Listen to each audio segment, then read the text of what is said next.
Welcome to the Dixie Doggers podcast. We're here to share knowledge and heritage. We hope y'all enjoy. For the best cut gear in the business, get with Dave Williams at Southern Cross Cut Gear. www.hogdoggear.com. If you're buying or selling land, farms, or hunting property, these folks know land. Phil Wilson with UC Hunting Properties, 678-791-3483. 777 Kennels, Advanced K9 Nutrition. Vertex K9 Essentials, Advanced K9 Nutrition, beneficial to all breeds. You can contact them at 979-206-3050.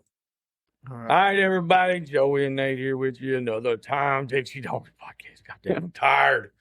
Wore out. Nathan is working me like a worker should.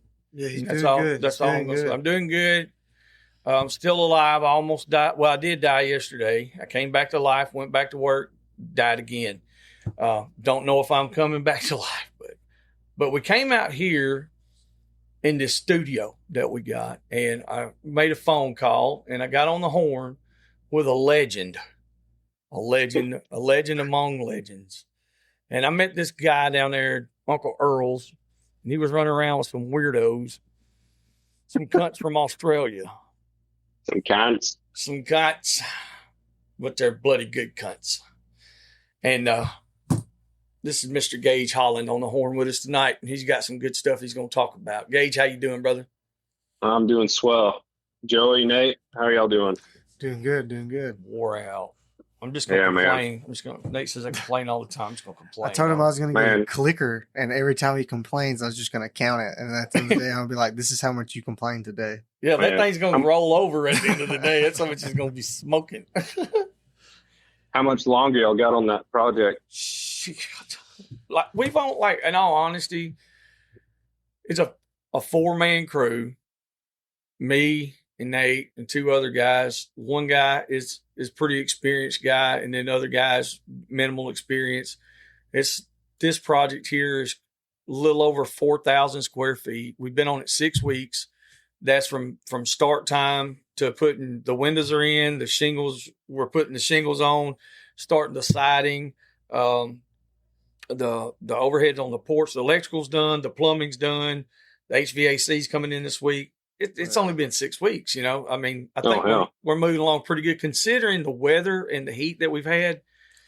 I don't know how some of these guys have really worked through it, because like a bunch of them are pussies. I mean, they're a bunch of pansies out here in the world today, especially this guy named Kevin. Oh my God. In Braxton, they work with us and they cry constantly. It's hot. And it's like, it's hot everywhere. Like, fuck, bud, we work outside. It's coming. It's coming. The fall's coming, boys. Hey, man, the last 2 days, it's been like in the 80s, and gluttons for punishment. No doubt we are. Yes, sir. I think we generally get started about 6:30, 7 o'clock in the morning, trying to let a little bit of the dew get off the roof, and work till like a little after 2 yesterday. Come home, went back at 6:30, worked till 10:30, and then we'll do the same thing tonight. I mean, it feels good. You know what I mean? You got good weather. You got to make hay while the sun shines, I guess is what they say. Yes, sir. But hear that. Yeah, I'm trying to look into like doing superior male modeling instead of all this roofing. If my wife, if she'll sign a waiver. Get on the old OnlyFans. Yeah, that's what I need right there. Yeah. Oh man. So tell the world out there who you are, and tell us a little bit about yourself. What got you into the hog dogging deal? Let's go through the whole spiel that we normally do, and then we'll get into the stuff. Yeah, man. I'm born and raised in West Texas, man, and I don't know. I mean, lived there all my life. I mean, I moved around a whole bunch after I was about 20 years old. I lived in North Carolina, Colorado, and Texas, and spent some time in South America working, and been around a little bit, but I got into the hog dogs kind of randomly, you know. I was working in North Carolina, and I was like, man, I really miss having a dog. And I'd seen cur dogs in West Texas before, but they're all just cow dogs. really good cow dogs at that, and started looking into the breeders and all that. And I wound up getting one and kind of fell into it. He's like, oh, I don't do enough cow work to keep a cur dog busy. And so I got him started on hogs and kind of went from there. Got hooked up with some guys and cowboys that had, cur dogs, and wound up breeding that first cur dog I got. I got that cur dog off of Craigslist in Louisiana. I'm telling you what, man, he's papered up. I mean, he had a set of papers with him, and this old kind of guy had gotten him, and cool. He was like, man, that's just too crazy for me. And he turned out to be a hell of a cow dog. Enough that a good friend of mine, Hunter, was like, man, he was crazy, man. I mean, kamikaze, kind of psycho dog, but he's a really good cow dog. And traded him for, I was like, I'll get a cur pup off you. I kind of want one a little more mellow, And went from there. Wound up getting 4 dogs off that litter, and started them all, and still got a couple of them. And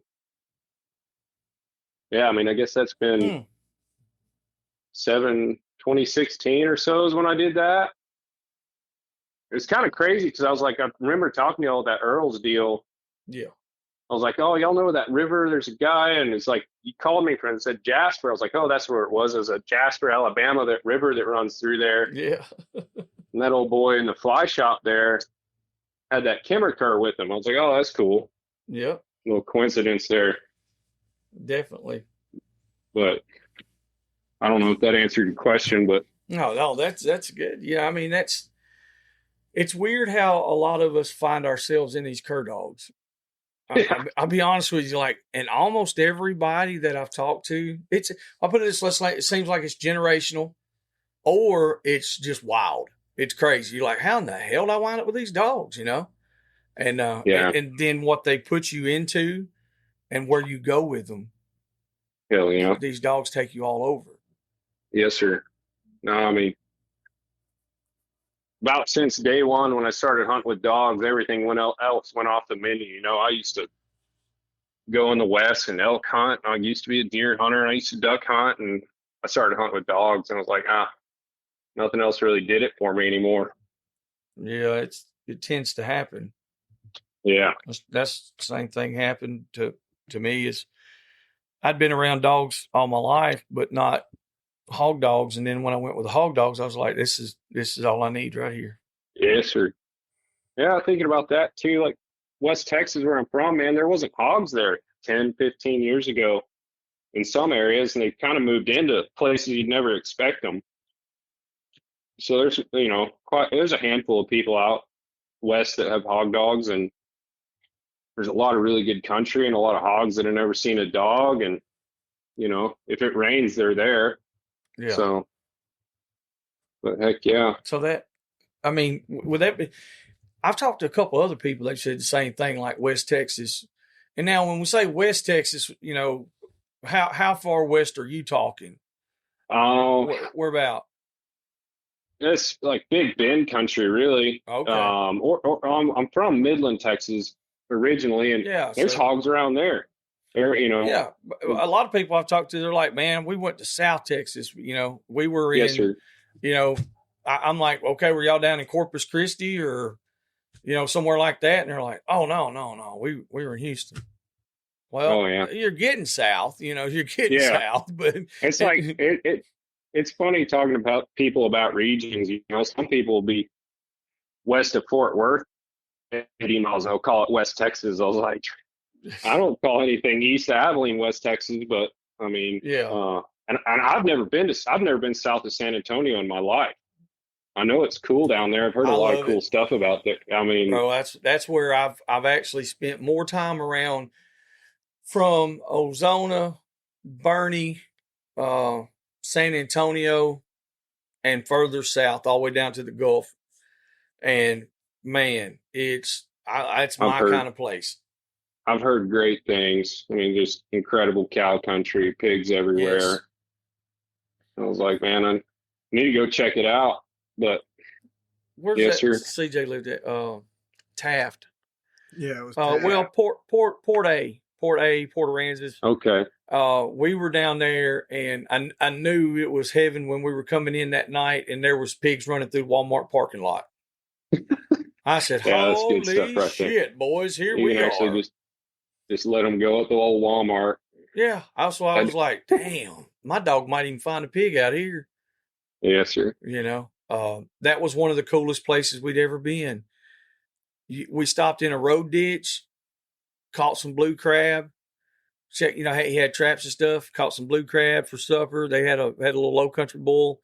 Uh, got on some javelina, some wild hogs, Oh man, some whitetail, some dogs on javelina. coyotes. No, we didn't. Or you We just did. shot some. Yeah, we went out there to cull some whitetails. My son's. It's my ex brother-in-law. It's one of the ranches he manages, and we just all went out there to kind of hang out. And he was like, "Man, bring the boys out. He ain't seen them in forever." He's like, he kept telling me, he was like, "Man, I got a really good place. I got a really good place." And when we got there, I was like, "Dude, no, you got a great place, And we went several years, and like I said, it's just overall, it's everything is there. You can be on the beach in 15 minutes from a low fence lease. Yeah. Well, and I say low fence, it's low fence on the back side and one side. The rest of it's open. Everybody there, they're knocking out 160, 170 inch deer constantly. And then they're bitching because that's not that big. I'm like, dude, like, come on, man. Like, yeah, you come on to where we're at, and which I think that lease was like, I want to say he said around $8,000 a gun for the season. Wow. Yeah, and I was, and it's not a huge lease. I think that one was only 9,000 or 7,900 or 9,700, somewhere in there. And out there, that's not huge. Yeah, there's some big places down there. Yeah. So, here I am telling you about all this cool place I went. So I know you just made a hell of a trip. Yeah. So tell us about that shit. Sure. Yeah, I mean it's a wild place, I'll tell you that. And it takes a bit to get there. It's a hell of a flight, but Bade and Troy, they're like, "Come on, man." And I was like, "Man, I don't know if I'll get the opportunity to get down here anytime soon." And got a buddy of mine to watch my dogs, and big shout out to him. And just piled down there, man, and spent a whole month down there. And it was quite the experience. Wow. Yeah, it's wild country, man.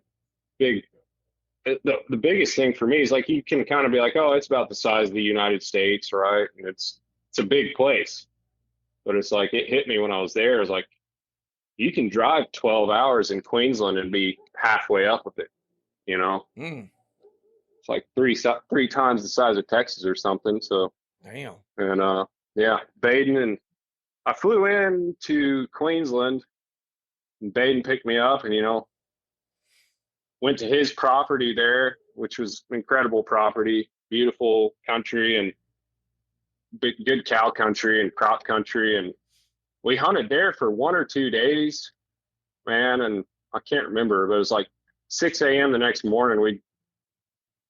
His dogs went off and caught like a 275, or I can't remember, man. I think the first day we were there, we caught like three pigs, 3 boars, and we only weighed one, and it was like a 275. And I think it was probably the smallest of the 3.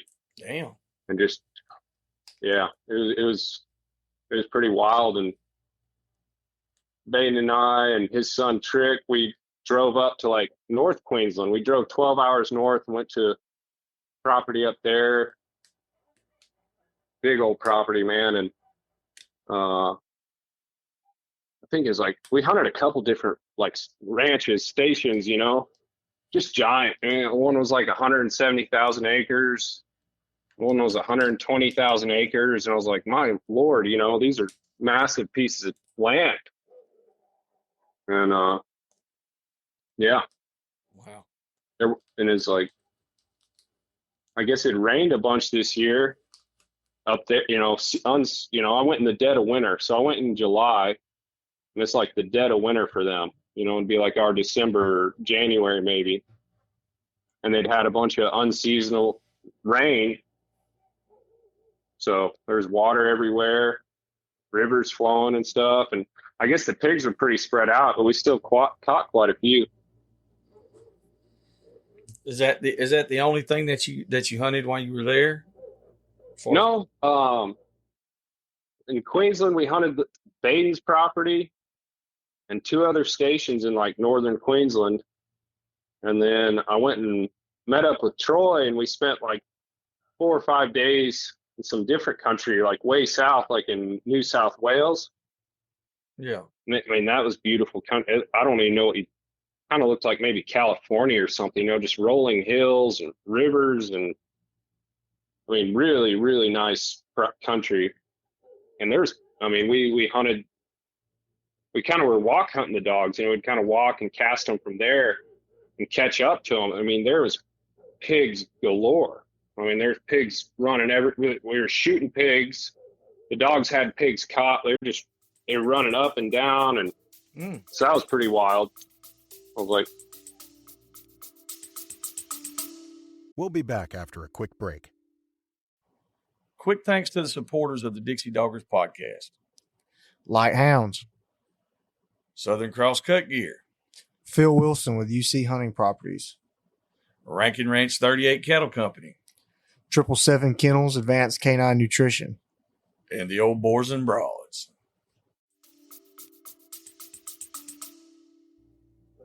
Yeah, that's definitely different. There's not a lot of places that we have that have that kind of population of pigs anyway.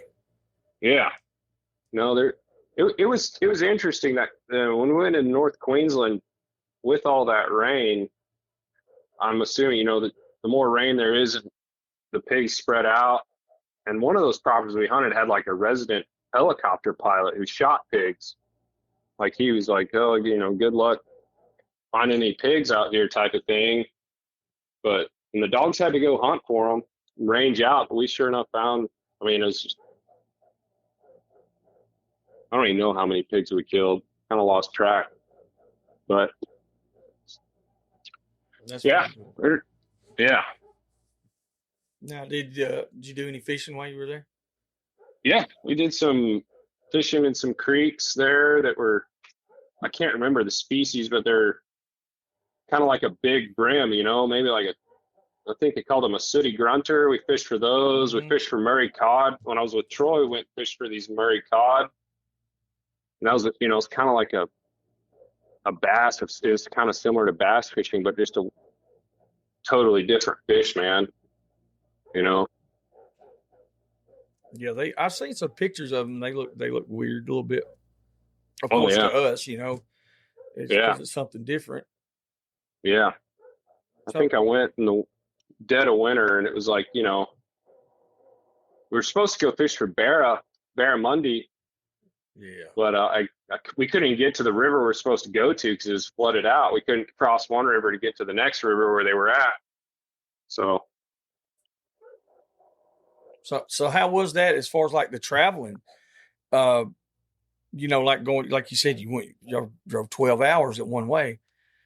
I mean, is it just open and vast, or is it like, cities? Oh man, What's the no. terrain like? I mean, from Bade's Ranch north, we drove, I think it was 11 or 12 hours, and we went through one town that was decently big, maybe 20, 30,000 people. I don't, had some little shops and restaurants or whatever. But it's big country, man. I mean, it's a 2-lane road the whole way. And it's hard to like even describe the country. It's like parts of it, I'd be like, man, I feel like this looks like kind of the rolling hills of Oklahoma. And then you get into some kind of mountainous stuff. It was, it's all semi-arid, it's not tropical, but it's hard to describe.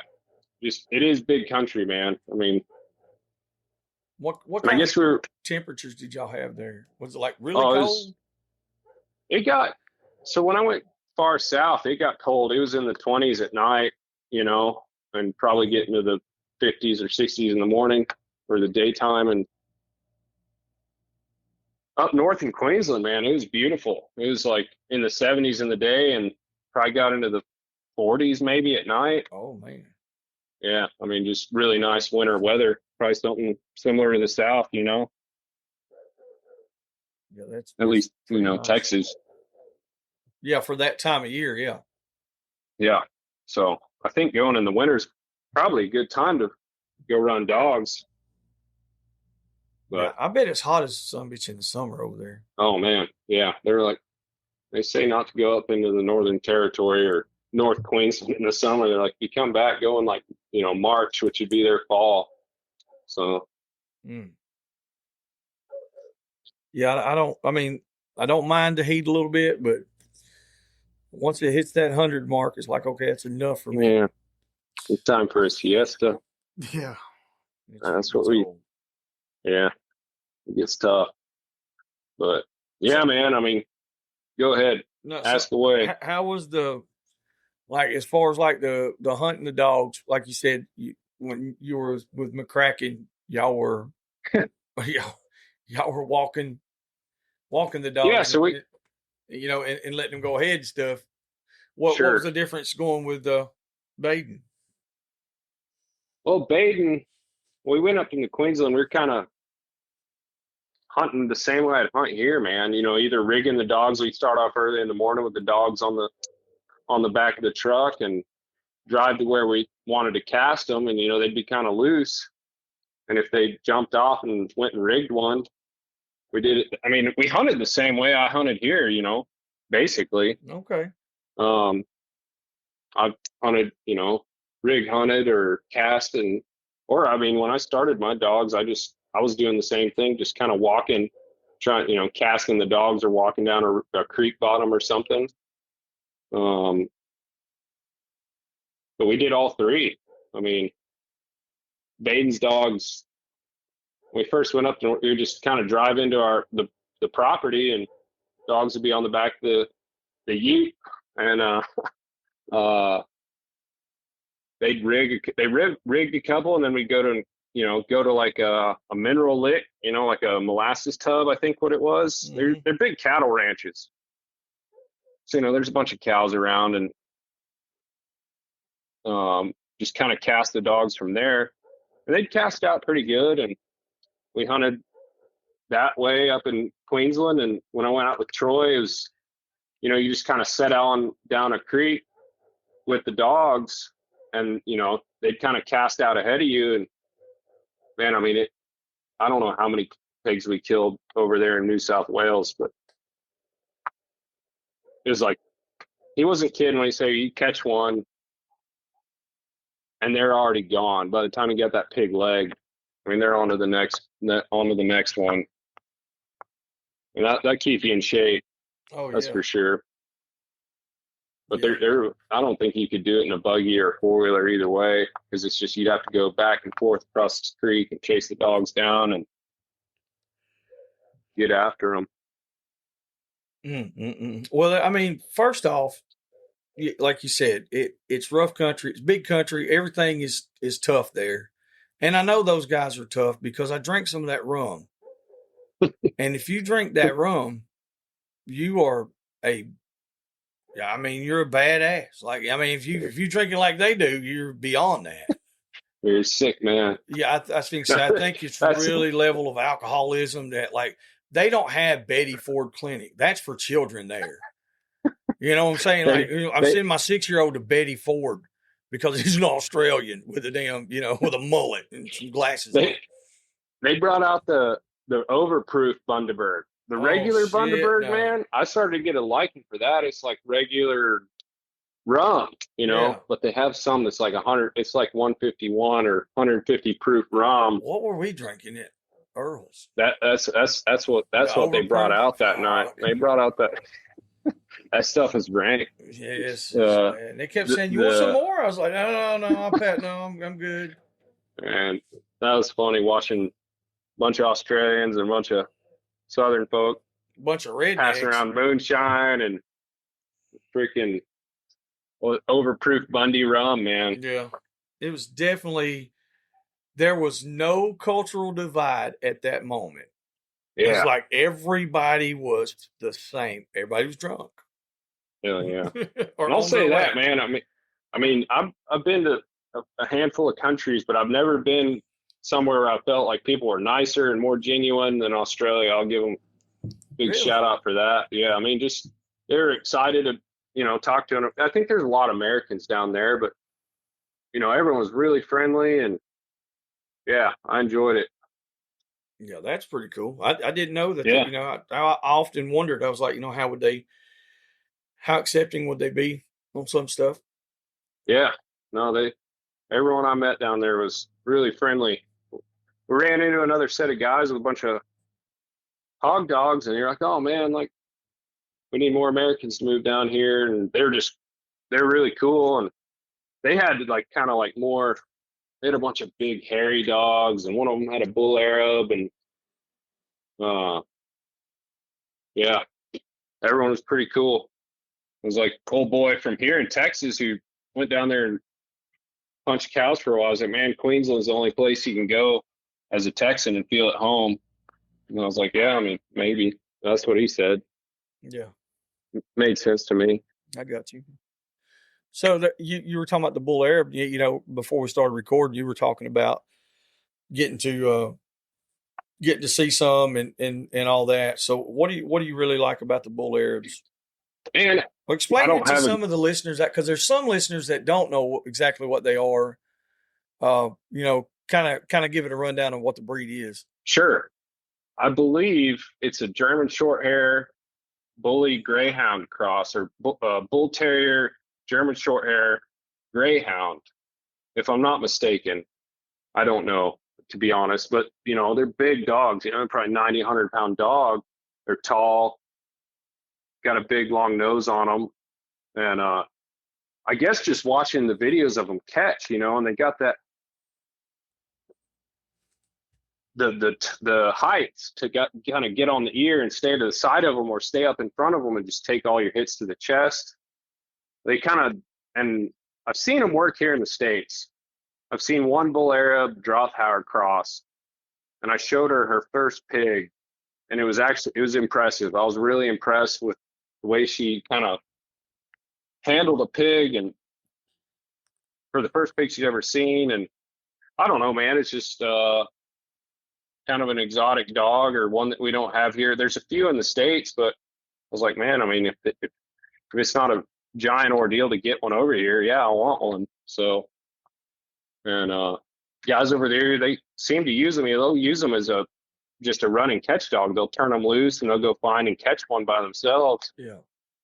And I was like, man, there's sometimes where I'll be just kind of rigging my dogs, and we might see a pig. I was like, I'll just let them all go. And it's like, my cur dogs are kind of small, really. I mean, average size maybe. My females are 45 pounds and my male's 65. Yeah. I guess that's probably about average, but like just give them a little bit. We've got some that might be a little smaller than that, but yeah, that's like Chaos and Junior and them there. I think 55 to 65 pounds. Some of the like Jughead, I think he's around 60, and then most of the females are 40, 45. Yes, yeah, I guess that might be probably more along the lines of average. But now we've got a few that's 30, 35. Yes, sir. Little sleek, spindly, fast little I rockets. like them. Yeah. More I've been around them, I like the smaller ones. I was like, they're less prone to injury. They can move faster. Oh yeah, they're fast. But yeah, I just picked up a Catahoula Plot cross, and she's little. I'm thinking I'm gonna get her, trying to go on some blood tracking, but it's like if she it doesn't take to that, she's already baying everything she sees. So that's a baying my feet when I walk around. I was like, yeah, you probably fit right in. Yeah, if they're doing that, yeah, you're definitely on the way. Yes, sir. That seems like that's the issue that I've talked. We talked to a lot of people And that's one of the issues that they have. That like they'll have some that want to get rough, but they don't want to bay at all. And then when they do get a little older and they start baying, it's just not really a bay, you know. It's like they're booger barking a little bit or something. And so if you got a pup that's just really baying anything that moves, I think you're way ahead of the game on that. Yeah, yeah, yeah. So, a buddy of mine had a accidental litter as a cat hound out in West Texas, and his ex-girlfriend's Catahoula, and he's just trying to, find him a spot. And I was like, yeah, let me take one. There you go. So, and I'm liking her so far. But you can't never tell what's going to really work. Yeah, it's like I've heard you talk about it, on the podcast before, maybe, or seeing a dog at 6 months old or a year old, like it doesn't say a lot. I see that a lot in like the Cowboys in West Texas, because that's kind of how I got into the whole cur dog thing. Is, if the dog's not working at 6 or 8 months, they're like, all right, that's how I got my dogs, man. They're all kind of hand-me-downs or coals, if you want to call them that. And then I kind of put them on pigs, and they shined. And turned a couple dogs around on, go put them on pigs for half a year, and then go work cows with them, and they really shine. It's like, dang. So there's several different ways that I've had that turn out, and the most recent one was this past year. Was one of my yellow dogs. That man, when Jughead was what, 8 months old, him and Durkee caught a 240-pound boar hog and just demolished this thing. First time we ever carried him out. I mean, just fucking bull hammered it. And now, keep in mind, we showed him a couple here at the house. Same thing, just hammered. So I put him up. I brought him back out at 14 months old. My buddy had something he wanted to pull out of a trap. And I said, all right, we'll go down here and we'll help you. Because they were getting over in the corner. He was going, he's going to shoot them. But like, he didn't want to get them all back in the very back corner and have to all that. And I was like, well, yeah, we'll come down there. Rode down there. I said, I got some pups I need to work anyway. That dog went in there and bayed. He acted like he was scared of a 100-pound sow. So he had totally went backwards. Huh. Yeah. And it was like he was the one that showed the most promise. But I still kept him. I was like, well, we got to see. Well, carry him to the woods, turn him loose. He goes in there just like a catch dog. Hammers again. I'm like, what the hell's going on? What is happening? In a controlled environment, he will back up and bay. But if he's in the woods and you just turn him loose, he's going to go in there and catch every single time. I like that. That's what I'm saying. It's like that instinct that's been bred into some of these dogs. And these dogs come from North Texas, Oklahoma area. Some of these dogs, with the cow dog side of it, I think that's where that comes from. Yeah. I think really about that a lot. Yeah. I think about that a lot with the cowboy side of things, going and it's kind of died off, going and catching mean cows, rank kind of wild shit. Yeah. Has kind of died off, at least to some extent. There's not, cows are so high, and people aren't just willing to let, go run dogs on them like they used to. And those, whatever you want to call them, you're kind of rights bred or Texas cur dogs, whatever. They're supposed to be catch dogs. Like, those guys want them to go and catch something. If they're going after it, they want them to go hang off of it and stop it, So, but it's wild seeing a dog go from being real timid or vice versa, being real catchy or something, and then, kind of do a 180 as time goes on or something. Like, Baden's dogs, man, he got them from David Tom's in South Texas, San Antonio area, or south of there. Man, at first morning we got there, man, we had 3 dogs.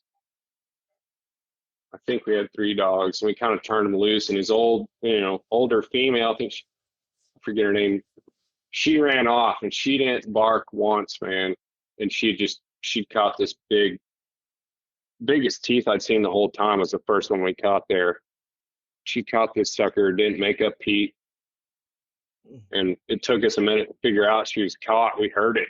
We just heard the commotion. We were probably 500 yards away, something like that. We get in the truck, haul ass, and golly, she caught that all by herself. It was hell yeah. Yeah. Some of those cur dogs, they're just straight catch dogs. Yeah, they're tough. I seen some videos Baden was showing me where on the scrub bulls. I guess that's what they were. Some of the wild cows over there, like holy shit, clean skin. Yeah.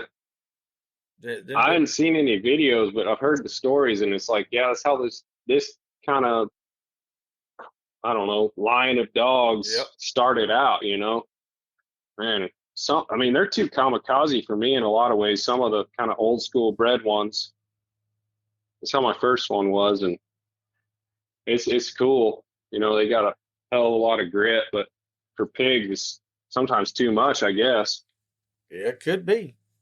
Yeah. Just depends on the scenario and how you like to hunt. Some people, that's what they want. Sure. Yeah.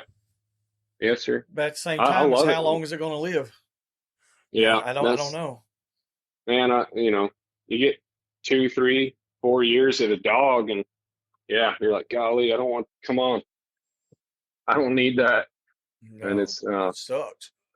Yeah. I think I was listening to one of your podcasts, and it was like, oh yeah, if you kind of get a generation of dogs started and you don't have some coming up behind them, it's like you're kind of up a creek, Yes, sir. Yeah. Running all the rough dogs. That's one thing I learned. You got to have plenty of them. And you got to be selective, but I've also learned over the years that there is a huge difference in a dog that can catch and a catch dog. And sure. If that makes sense, like you're talking about the bull Arabs, those type dogs, the big hairy dogs, some of those like Dean Ross runs, those are catch dogs. They determine, what's going to happen. They're not just hanging on. Some dogs can hang on, and hey, that shit works too. Yes, sir. But if you get a dog that's a catch dog and knows how to catch, like you said, he goes in there, he gets a hold, and he flips around, gets parallel with the hog, tucks in beside it, and hey, he can dance like that all day long.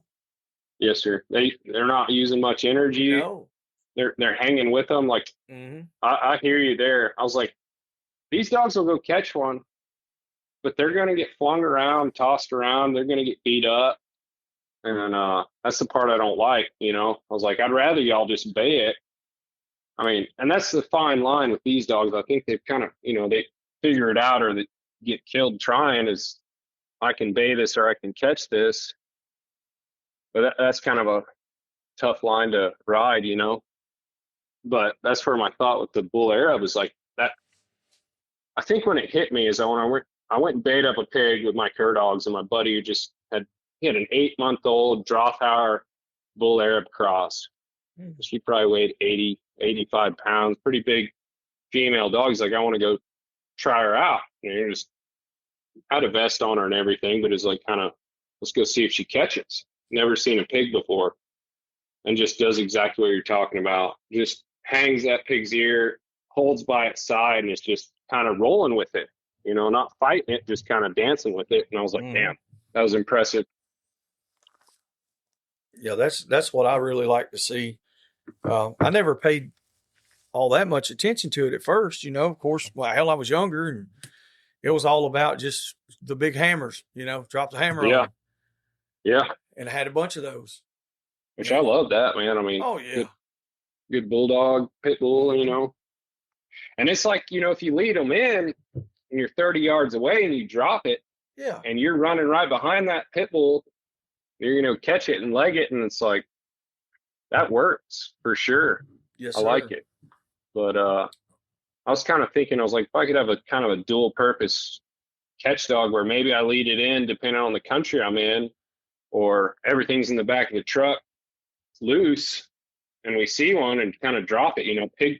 That's what they call it in Australia, like pig chasing, and there's pig hunting, it's like, they kind of made a clear definition between the two. It's like you go pig chasing, you might go drive out there and see a sounder of pigs and cut out a boar and drop the dogs on it and catch it. Yeah. And versus kind of free casting the dogs, and they go bay it up and you come in and shoot it or catch it or whatever. Now they bay and shoot a good bit there. Yeah, we did one night. Baden had a buddy of his come in, and he had a cur that was out of Baden's dogs and a Catahoula and a pit bull. He had 3 dogs. He had a pit bull, cur, and a Catahoula. And yeah, we did it that way. And this crazy thing too is like a lot, those pigs bait up really nice, man. I mean, I'm used to, like, in some country I hunt, those pigs may have been dogged before, or they just don't stop, or when they see you, they just, they're running again type of thing. Some of those the pigs bait up really nice. Like you could just walk right in and nonchalant kind of shoot them.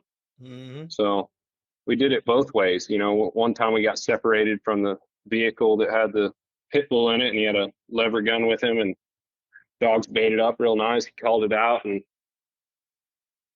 popped him. And so we hunted every way I've ever hunted here over there. I didn't hunt with any kind of Australian kind of drop dogs or whatever kind of deal. So it was cool to see over there.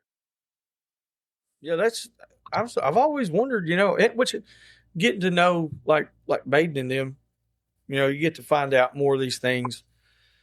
But before, I was talking to many of these guys, and I've talked to a couple of other guys from Australia in the past few years. But before that, man, I was always like, I said, it's got to be totally different. It's just totally different. And it's not that much, it's like, they might not cast dogs to the same way like we might, like we might dry cast dogs and just dump them out in the middle of nowhere and be like, hey, go. And they cover 3 miles. Sure. But, and there's, but there, like you said, the pigs they got little areas that they're at. And it's generally like that here. If we dry cast somewhere, it's because we know that there's been pigs there in the past, or that there's pigs further on in, and the dogs are just going to have to hunt deeper. Yeah. But I always thought it was a real big difference, but I don't think it's that much. I think maybe normally, so we went to some, like in Queensland, we were like in some, that big ranch country, hundreds of thousand acres, but they had a ton of rain. So the pigs are spread out real bad. And we would walk them at almost big marshes or big reservoir type dam lakes type thing. Yeah. And there's not a lick of pig sign anywhere. So it's like, oh, man, I don't know if it's had to do with the rain and there's just a lot of water and the pigs are spread out pretty good. But I bet if you went in the summer, some of those kind of, go to the water source, that's where the pigs are going to be. And you see the, videos of Australia where tons of pigs just all together and running in a big pack, It's just, yeah. Yeah. And there's places like that in Texas, man. I mean, there's pockets of Texas where it's like you can't drive for 20 minutes without seeing a sounder of pigs run by you. And, that's the type of country I'm like, I want to just go drive around up there and just let 4 curs and a bull Arab go catch it. I was like, that sounds pretty fun. Yep. That does sound very fun. But we went down when we were down there close to the border. We would hit the tanks or the water holes, and you knew if you were going to catch a hog. Like Yeah. Yes, it sir. was, like It you was pull quick. up and be like, don't even get the dogs out. Let's move. That, there would be water And or mud or a wet spot or whatever where the hogs came out of the water. It was just a telltale sign, So I yes, sir. imagine some of the drier, arid places would be like that. Sure. I bet it's pretty similar to some places in Texas for sure. And yeah, That's pretty wild. So yeah. did you get to do anything else while you were there besides just the hunting and fishing? Did y'all do Oh any man, I mean, yeah, we went exciting stuff? down and man, I think I was with Baden for a week and a half, and we hunted, 5 or 6 days of that. Hung out at his ranch for a little while, which helped him move some cows. That was pretty cool. He's got a pretty cool cow operation, and uh, trying to think, man, it's been a month, but it feels like it was a year ago, type of thing. Oh, I bet. Um, but yeah, I went to Brisbane, which is a big city there in Queensland, for about a week before I flew out. I was like, oh, I'm gonna get back to town and try to catch up on some stuff, remotely at least, and check out the city. And that was a wild time. But man, even it kind of blew my mind. Even in like this city of, I think the whole area was 4 million people. Big ass city. I see dog boxes everywhere. Kind of just, I was like, damn, like, is people hog dogging, or they got cow dogs or what? Mm-hmm. See, a big dog working dog culture down there. That's for sure. I mean, Bade, him and his wife, I don't. He had quite a set of collie dogs too. It's not just the hog dogs. They got a big set of cattle working dogs, but yeah, fishing, hunting. That was the majority of it. A lot of hunting, a lot of fishing. Oh, I went deer hunting with Troy for some sandbar deer down in New Victoria in the mountains. That was really wild. It really reminded me of elk hunting, and it's just like I bought like a license for deer hunting, which was $60, and kind of was just hunting in the woods, walking through the woods with a rifle, just kind of trying to find them, man. And that was wild. I shot one, and I think I got really lucky. It was like pretty tough hunting. You're just kind of stalking through the woods trying to find these deer, and they kind of did like a cow call. They like honked at you when they saw you, type of thing. But I wound up shooting a hind, a sandbar deer hind, and that was pretty cool. Buddy of Troy's took the meat home, and we ate some that night. It was pretty cool. Oh, I bet That's sick. now are those sandbar, are they pretty good size or are they small? They're smaller, right? Man, I would say that hind probably, on the hoof, probably weighed 500-600 pounds. They're pretty big deer. Oh no, they're pretty okay. They're bigger. Okay. Yeah, they're kind of like in between a whitetail and an elk, I would say, somewhere in there. Big elk, might be in 800-900 pounds for a female, and yeah, pretty good eating too. I was like, dang, I wish I could take this home, but I was glad someone was able to take it home. So Yeah, I bet there's a lot of stipulations with that. Yeah. oh yeah, you're not bringing. I don't even want to try, but So yeah, it was how good. hard was it was it difficult to just to get over there and back? I mean, you didn't run into any Well, issues. no, I didn't. It's not a big process. I like filled out an application online before I flew out for the Australian government. It took 5 minutes, 10 minutes to fill that out. And man, I mean, I think from door to door, let's say, man, I think it was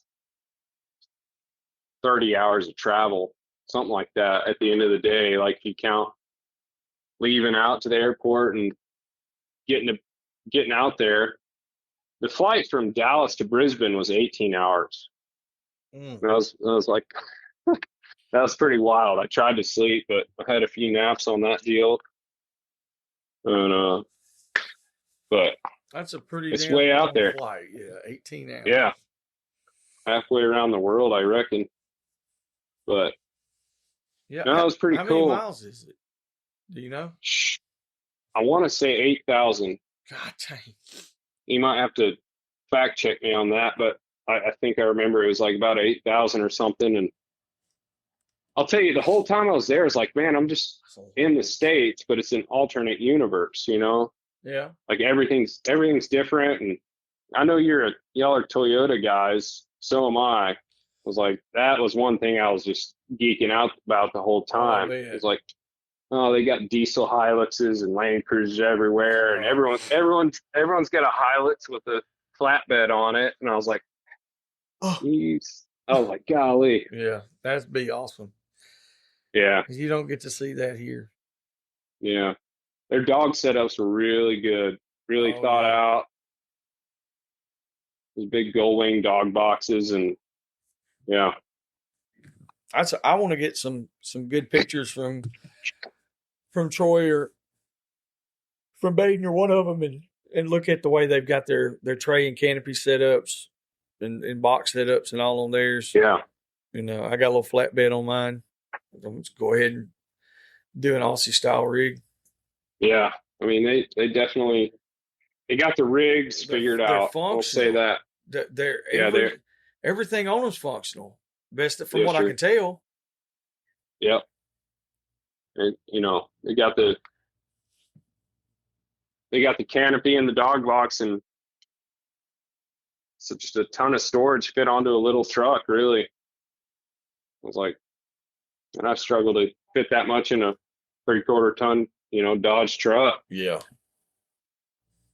Same thing with us. Like, we have so much shit, and like I said, I've seen their rigs, and I'm like, damn, they got it set up to where, you know, they got their dogs, they got all their storage, because they got to take everything with them because some of the remoteness of it, you know, it's ridiculous.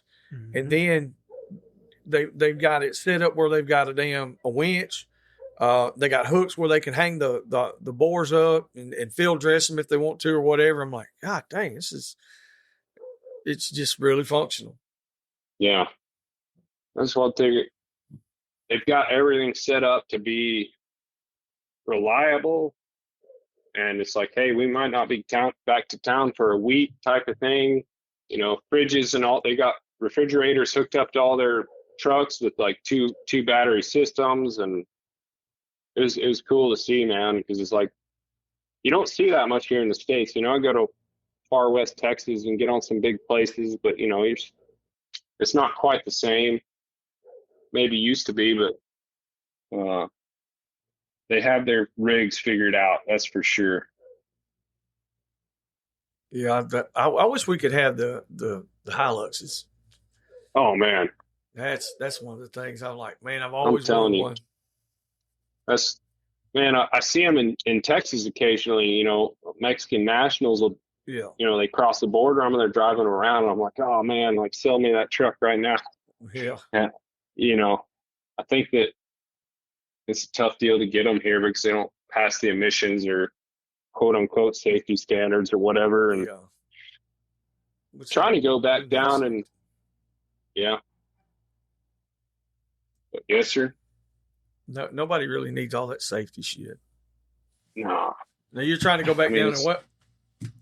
Well, general plan right now is to go back in March of 27, and possibly pick up a couple Land Cruisers, and you can put them on a boat and ship them back if they're 25 plus years old. There's like a clause to bring them back, like they'd be considered an antique auto. Yeah. You can bring them to the States. And I was like, man, I mean, that might be something to look into. And, you know, they're quite a bit more affordable, and they've got different series that we never got here type of thing. So possibly those in 27, I'd like vehicles. Yeah, man. I mean, the Hilux is just a Tacoma that's got a diesel motor and a better suspension in it, really, at the end of the day. And Tacoma's a great truck, you know? That Land Cruiser, though, dudes are bad. Yeah. Yes, sir. We sure are. So that's the whole experience. Just felt like I was in Texas or somewhere in the South, but everything was just totally different. Different trucks, different dogs, other than the blackmouth curves, which is that's how I met those old boys. You Yeah, I know, was going to say that's how you met him, right? well, I had a really my best favorite dog ever. He died last year. He died from a spear grass, which I'd never heard of in my life. You Yeah. know, spear grass got into his diaphragm, and I'd gone to a vet 2 or 3 times, and they couldn't figure it out. And by the time they figured it out, he was too far gone. He died. Well, I think Troy had posted a picture of their dogs, and I hit him up. It's like, hey, how are these dogs bred? Because they look real similar to that dog I had. And found out, it's like, oh, we're in Australia, and it kind of heard their story on how they got their dogs, and we just kind of kept talking, and they're like, oh, we're going to come to Uncle Earl's. So it was just kind of coincidence, really, but pretty cool coincidence. Yeah. Now, did they stay with you Well, when they I came got a down? house, and they got a house. I got a house in Fort Worth. And they flew into DFW Airport, so they stayed there for a couple days and met up with them. And I don't remember how it went, but yeah, we went up to Rusty's from DFW and met him and talked dogs, and we went hunting that night. And and then they went on down to San Antonio to meet David Toms, who's a legend in this line of dogs. Oh yeah. And the guy they got their dogs from originally. I don't know if I said that or not, and then yeah, they went to Earl's, and I met them there. Took a couple of my dogs. I was real dog poor then at that time, man. I only had two female dogs with me, and I went and let them run in that woods class, and that was my first kind of. I never knew how big that bay pen stuff was, man. Pretty cool. Yeah. Mhm. And I'm like, the more I'm like seeing and on social media with like the bay pen stuff, I'm like, oh, that's pretty cool. I love watching the dogs work, and I mean that's why we all hog hunt, anyways, right? Oh yeah. So it's I pretty really neat want to, some dogs. yes, sir. So what did you think about the bay pen stuff? I mean, like just overall, is it something? Oh man, I mean, I've I think I've seen that, seen Uncle Earl's or known what Uncle Earl's was for a few years, since I had, set of hog dogs, and I was like, oh man, that'd be cool to go see and go check out, right? It's just totally foreign. I would imagine Rusty's there, and Ringling is like the farthest west bay pen there is, type of deal. Yeah. It's not really a thing back home. It's cool, It's like a big social event. Everyone gets together and run the dogs type of thing, and get to watch the dogs work, which is a big part of the hog hunting, man. So, and the whole scoring system, which I still hadn't had figured out or anything, but Yeah, it's definitely a an outlet to sure. to utilize your dogs, and it doesn't have to be an actual competition bay pen dog. Just for that, you can have it for dual purposes. You can have that dog and hunt it and run it in the woods. I mean, and run Oh it in yeah, bay pens. There's quite a few that do, but sure. we started doing it when it was like deer season. It gave us Yeah, something I to believe. do. Oh, tell me that, man. I get so hard pressed to find country to run dogs in when it's deer season. Yep. So it's like I hear that, man. I mean, I wouldn't mind getting it. I wouldn't mind trying some more dogs and getting them in a pen. I took that set of females I got, and they'd never been around that many people or a pen, and one went pretty good. She went pretty good by herself. She's like looking back at me like, "We ain't gonna shoot this thing," type of thing. But it's just cool. It's just good fun, man, to watch the dogs bay a hog, and then all the some of people those you get to meet. Yeah, I mean, talk about like how many times you can be out in the woods with your buddies, just chilling, drinking a beer, and watching dogs be a hit hog. Like, it doesn't happen, you know. It turns into I'm crawling on my knees, just trying to find this thing type of. That's right. It usually turns into something hectic, Just trying chaos. in a bind. It always, Yeah, it just turns into an absolute shit show. So it's kind of hard to like. yes. And it's funny because I've always hog hunted alone. You know, I started my dogs alone. You know, I always hunted alone, and it was all, you know, best time of my life has been with me and the dogs just hunting a pig. You know, but it is fun to go out with, you know, people or be around other people, and that's kind of where the bay pin comes in. Is to get you going, watch the dog work, and it's a big social event, good time for everyone, and low stress. You know, Yep. it's a good time. Yeah, Yeah. it's definitely fun. I wish we could is have it- more. Yeah, it's like is there a World Cup going on, or did that happen? Or Yeah, I keep seeing. well, they did the 2-dog cup. Then they'll have, it'll be the final leg here, Mm-hmm. a few weeks. Should be in yeah. October. Yeah, it'll be in October. First week. Yeah. Heck Out there, yeah. Jake's. Where does that happen? In Louisiana? Downsville, Louisiana. I'm gonna throw that out Right there on. for our buddy Jake Locano. Triple R. Bay Yeah, Pen. Triple R Bay Pen. It's in Downsville, Louisiana. You know, you can. Jake's got a couple of Facebook pages as well. It's on about every Yeah. social media thing. He's got one for Uncle Earl's, and then there's the other one. It's hogband.com. And Sure. there's a Yeah. website and all that. You can get on that, and it'll give you all the itinerary, the list, or all the dates and stuff. And that way you can kind of keep up with it. And we've got I think Nixon is usually around November. There's one down in Nixon, Texas. And then Oh, hell yeah. that Cat Daddy's Bay Pen, they've been doing a few. I don't know the date on it just yet. If anybody's listening, anybody listens to this, y'all can let us know the date and we'll throw it out there for them. And then we have a few on the East Coast. Yeah. I you know, coming to Earl's kind of opened my eyes to the whole world of it, you know. Yeah. Pretty cool. Pretty cool, man. I was like, man, and now I've got a male back that I raised and I gave to a buddy, and he had him for a couple of years, and it's like I got two good dogs back. You know, when I went to Earl's, I was like really hurting for dogs. I only had two. Yeah. Like back up to 5 now. So yeah. 5. That's all you got is 5. I know, man. It's like I go to some of my buddies. I go to some of my buddies' place, you know. They got 25. Yeah, no, it's like, yeah, I stop counting at 20, you know, and they're all you know, working cattle with all their dogs. I really don't know a whole bunch of guys running hog dogs, at least in West Texas, and so it's just not a big thing out there, really. Yeah, But I just find that Yeah. so odd because when you hear about Texas, it's synonymous with hogs, or hogs are synonymous with Texas, whatever. sure, And it's like, and I've talked to some people and they're like, well, them guys out in Texas.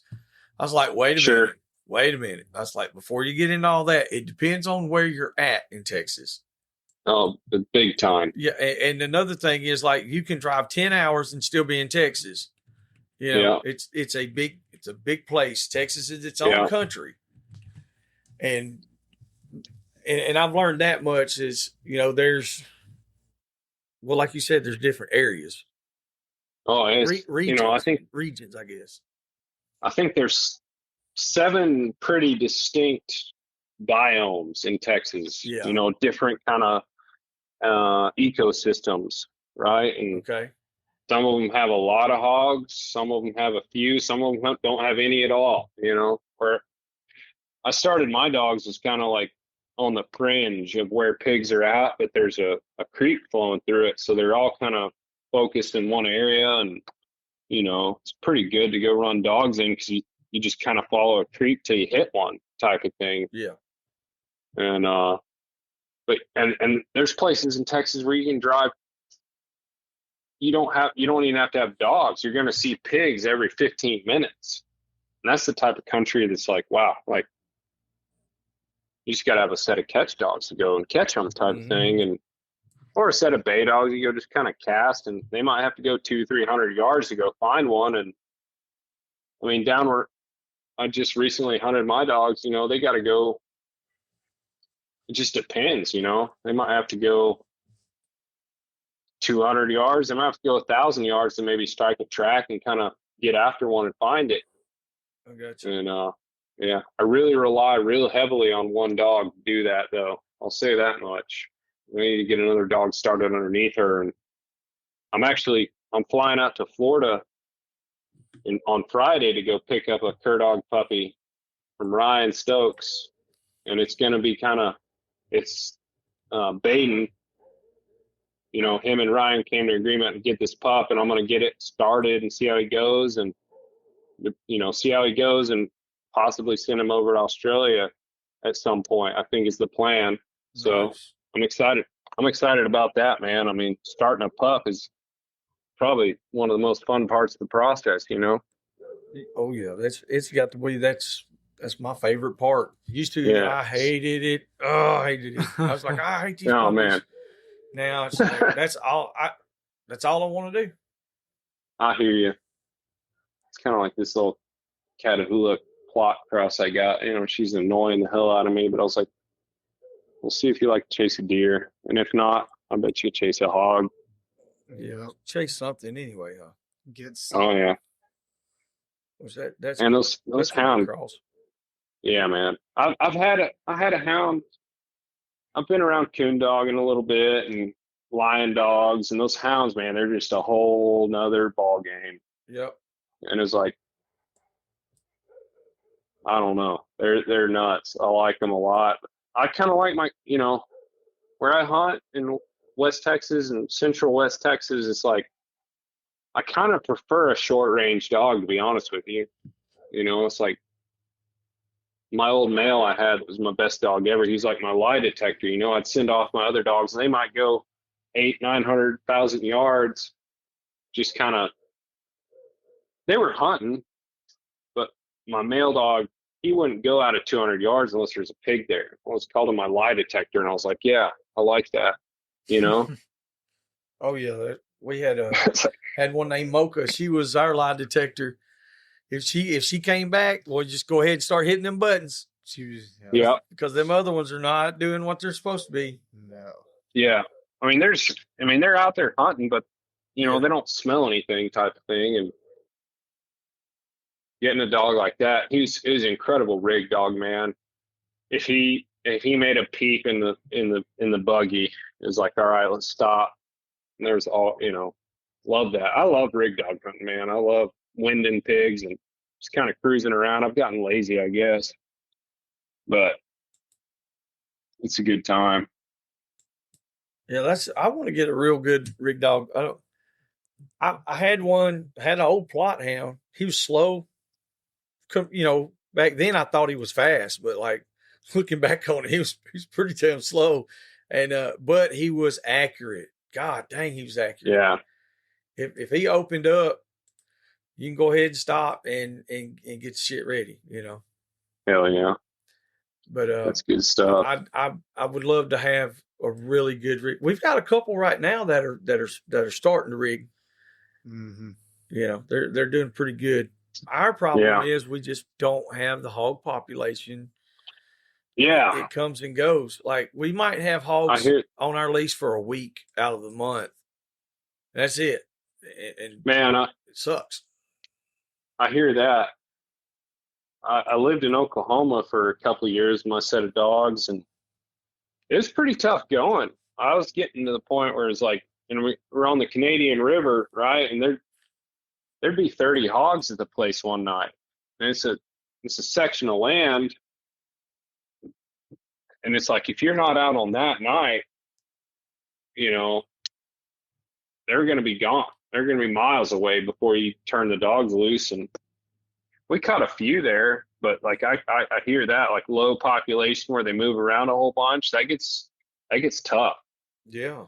Make a damn good dog, you know. It's like they can. It does do that.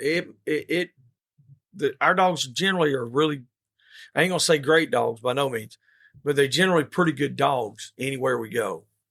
Sure. Especially if we go where there's pigs, they do pretty good. Yeah. That's 90% of the battle half the time, putting them in the right place. And I remember that area, y'all are in the mountains. It's like, it's tough country out there. It's like this big lone boars probably most of we are getting into, maybe. Usually it's one old bastard just walking the hills. Yeah. And he might, we had, just to put it in perspective, Rodney and Grant was hunting on this one club. And it kind of joined, there was like 4 or 5 leases that all joined together in the back of our lease. And we at one point in time had where we could go to all of them and we could hunt 2 or 3 of them. Yeah. But we could go get our dogs and anything. So we had permission. So anyway, there was this one big paint colored up hog, that old Blaze face hog. His throat is super white. It goes all the way down his chest. And then it comes up on top of his head. It's just a wild looking colored hog. I mean, you're probably not going to see another hog like this probably ever, maybe, you don't know. And my buddy, Keoki and Pineapple, they got a picture of him 3 miles from where Rodney and Grant got a picture of him. It was 2.8 miles on the Garmin is what that, I believe that's what either Keoki or Pineapple told me. And then from where that was to where we got a picture of him was 4 miles. Yeah. That's one night. Dang. Yeah, just walking. And you could see the tracks just walk right down the road. Now, where is it? But when you top the hill, it's a couple of miles of nothing but just hills and hollers. There's nothing else there. So if he's on one side of this mountain and we're on this side, those dogs are never, ever going to smell him over there. Yeah. So it ain't like, well, they can wind him from that far unless that wind's turned and blowing. And even if it's doing that, the thermals don't want to play with you. You still might not ever smell him. Yeah. It can be an absolute pain in the ass to get on one boar that you have, that you want to get. Yeah. Man, that's wild. It reminds me of parts of West Texas, where you start getting into the fringe territories and seems like those where the big boars are, and the fringe areas are where there's a pig population, right? And those lone boars are doing their own thing, and that's the one you're most likely to maybe get on just randomly. Yeah. But yeah, that northern Alabama, right? Yes. Basically. Yep. Yes, sir. They're in the mountains for sure. I remember that. What's that river called? There's the one where the fly shop's at. Yes, sir. You got Mulberry Fort, and then you got the Black Warrior. Black Warrior. Yeah. Right on. I can't remember, man. Somewhere between Birmingham and Tuscaloosa, I think. Yeah. That's where the the fly shop's at, there's a big lake there, which that lake covers. Yeah. Fort Smith Lake. It's 4 or 5 counties. And I mean, it's big. It's a big lake. It's a man-made lake, 522 foot at deep pool. At full pool. Yeah. I think because we had to build everything up there. We got an elevation point we have to stick with at 522 feet. And so, it's just a big, deep, vast array of water. And there's a lot of prominent people that build their homes there, have really nice lake homes. And that little fly shop is just on the back side of the dam. Yes, sir. The one you're talking about. And that little river that comes out of there is actually what's feeding out of Smith Lake. That's their overflow. Okay. They stock it with rainbow trout. Yeah. And you can go through there, and it's cool because you can float them couple of miles right there, man. And it's some of the best fishing. It's almost like you're in Montana or Colorado in one of the big, like a hidden gem. Yeah. You kind of escape reality in a way, because you're like, damn, we're in Alabama. It looks like this. Yeah. It's beautiful. Yeah. And I had a great time. I was fishing for the stripers though. I was throwing like rainbow trout Dude, they lures. got huge stripers there. Yeah, that's what I was going down there. You know, I had a little fly pole and some, big ass rainbow trout flies. I didn't catch anything, but I'll never forget that because it's like I was on my way to Louisiana from North Carolina. I was moving back to Texas, and I had this cur dog, lined up to pick up in Louisiana. And I was on that, and then met that guy at the fly shop. He's like, "Oh, it's like a Kimmer cur here," and it's kind of a weird little coincidence, I guess. I was like, "Oh, that's when it all changed, maybe, I guess."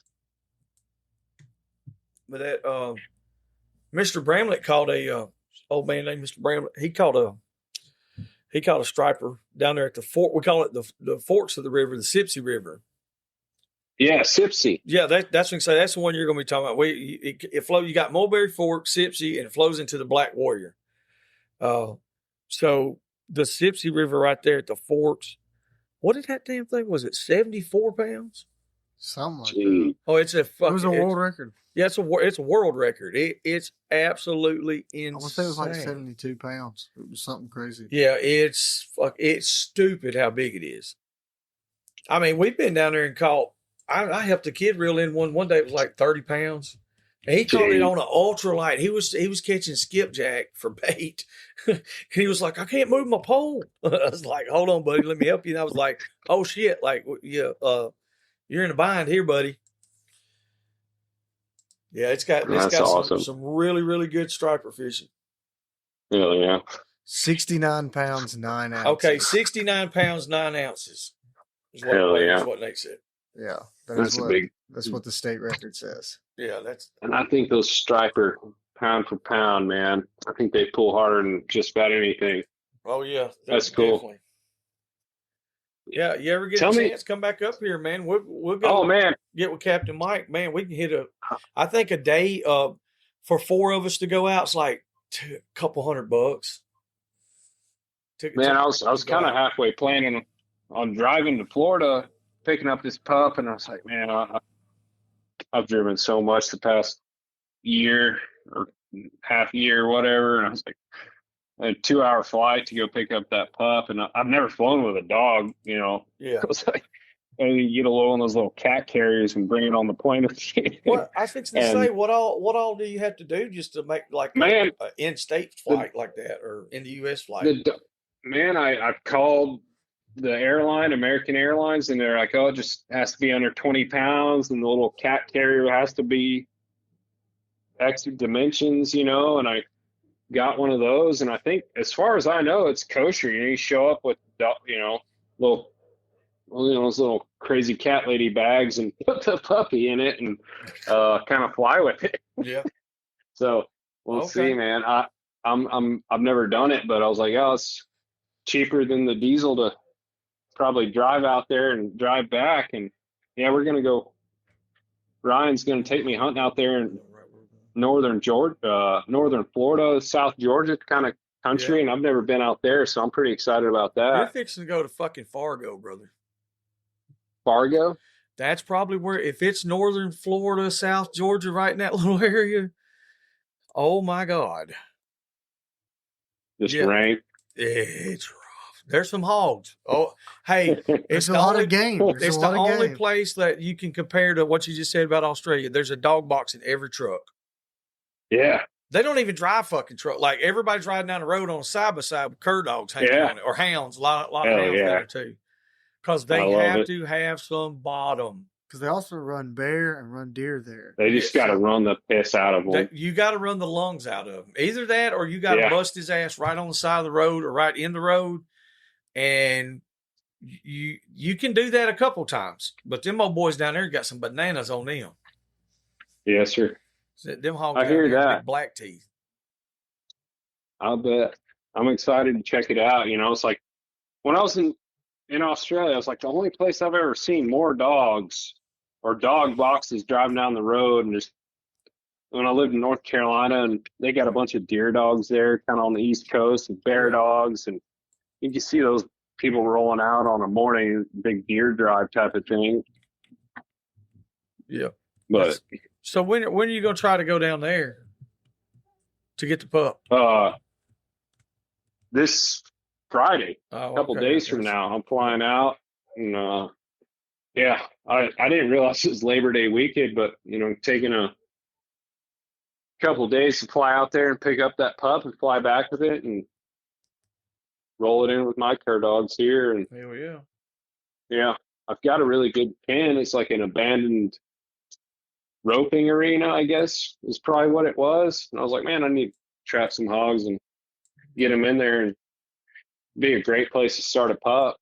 Yeah, no So doubt. So, yeah, man, that's cool. It sounds like, I mean, like you've done a lot. Like you traveled. You said you traveled a good bit. You ain't lying. That's a lot.